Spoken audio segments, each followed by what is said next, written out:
Hey, salut les amis, j'espère que ça gaze.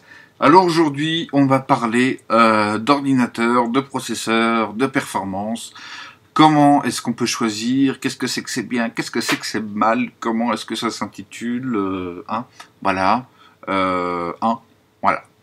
Donc, aujourd'hui, la plupart des ordinateurs sont équipés de processeurs Intel et la plupart des ordinateurs sont équipés de Intel Core i5. Donc la lettre I et 5.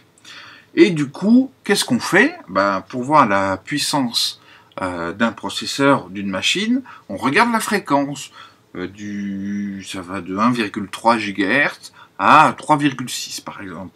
Et du coup, on se dit, le 3,6, il est plus puissant que le 1,4. Et en fait, c'est totalement faux. En fait, c'est-à-dire que la fréquence du processeur n'est pas la puissance restituée et n'est pas sa caractéristique. En fait, il faut prendre en compte le bus et la mémoire cache et le nombre de cœurs. Parce qu'un Core i5, c'est pas 5 processeurs.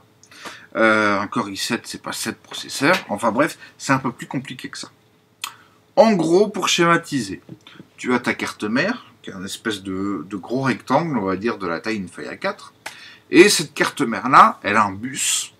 Donc, t'imagines un tramway qui circule entre les différents organes de ton ordinateur.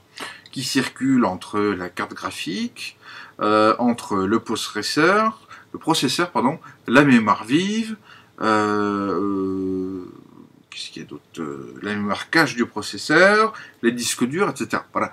Tout intercommunique. Et le problème, c'est comment savoir quelle puissance a la machine.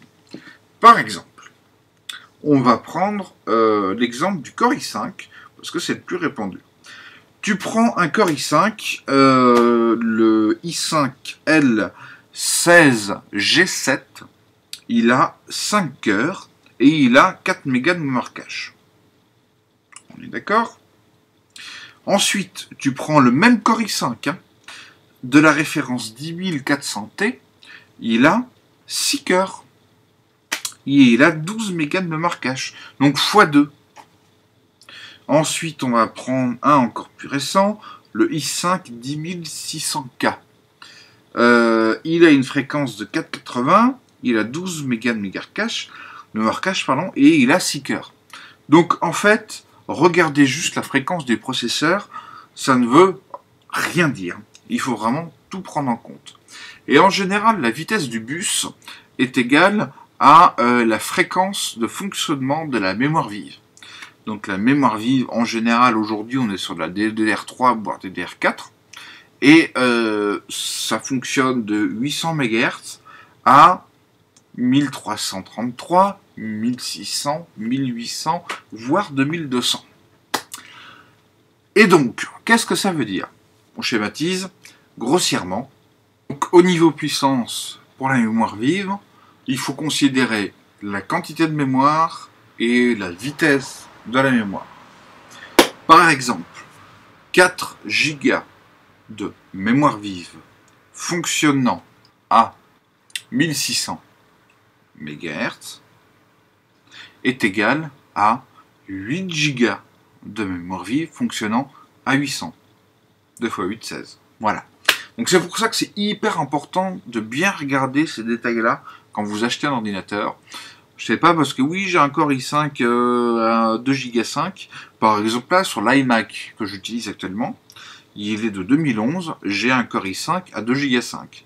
Mais je peux t'assurer que les nouveaux Core i5 à 2 Go 5 sont 2 à 4 fois plus puissants que celui qui est dans mon ordinateur actuellement. Pourtant, il s'appelle Core i5 et c'est marqué 2 Go 5.